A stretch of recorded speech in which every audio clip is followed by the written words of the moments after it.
Hi there. My name is Howard Egger Bove, and I'm doing a video blog. The first video blog that I did was on answering the question, why?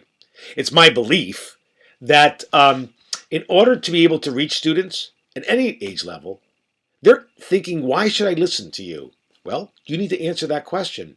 And in so answering that question of why we're doing fractions, why we're talking about Native Americans, why we're doing this science lab, they are going to be more likely to take in the information more meaningfully because everybody wants to know why. Why should I listen to you? Opening up the book to page 35 and saying we're going to do the math problems does not answer that question. So, what we're going to be doing now is I'm going to be talking about restlessness for 3 minutes so that you don't overdose on me. Here we go. So, you're seeing me now in an unnatural state. Okay, my natural state is, hey, listen, I want to talk to you about restlessness. I'm every day in the classroom, and what I observe, yeah, well, I don't want to give you a headache, so I'm going to try to calm myself down here. But the fact of the matter is that if you think about it, and you think about me being restless naturally, how many students are restless, right? Lots of energy. But where do we find students more times than not? In a chair in front of a desk, right? There's a desk right there in front of them, right? And in middle school and high school, they actually have some mock um, uh, kinesthetic activity by moving from classroom to classroom. But in kindergarten, first grade, second grade, I find that they're sitting. I mean, I just did a first grade classroom. We did an iRead program, a computer program at our chairs. Then we did math work at our chairs. Then we did language arts at our chairs. And then recess. Yay! And then we got back in and we sit in our chair.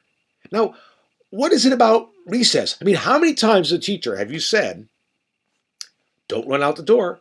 Well, why are they running out the door to recess? Is there a fire? Is there something, is Megalon in there that is going to chew and eat me up? The fact is, if you're enjoying what you're doing so much, you wouldn't run out of recess. In fact, you may not even want to be in the classroom. And if you were kinesthetic during a lesson, recess and the lesson itself would blur. Now, wouldn't that be something? Now, maybe, not maybe, I know some of you out there are putting kinesthetic components into your lessons.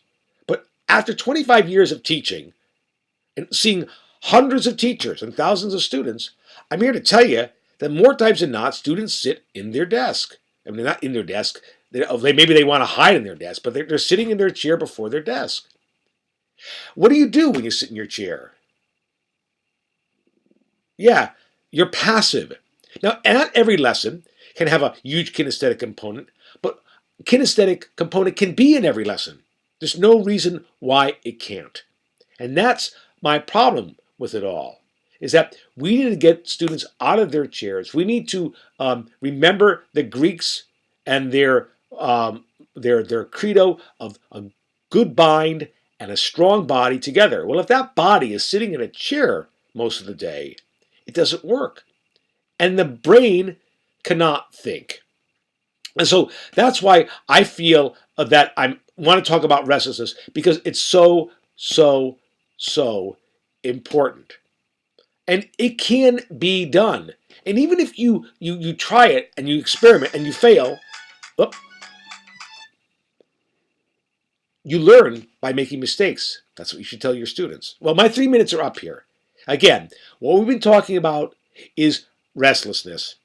And what we've been talking about is how we can create a more larger kinesthetic component into every lesson that you do.